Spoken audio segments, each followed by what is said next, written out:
Good morning mga friends. It's Wednesday morning.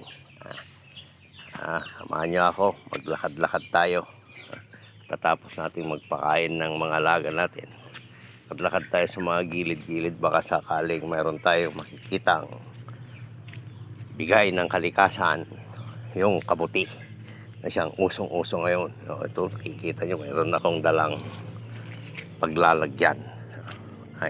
Tayo sa, alam niyo, paligid ng bahay namin, punong-puno ng mga kawayan yan, gilid-gilid.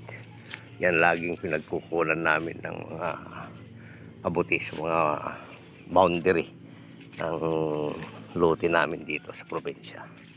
Ayun natin dito, kasi kahapon nakakuha rin ako dito. Sana mayroon pa.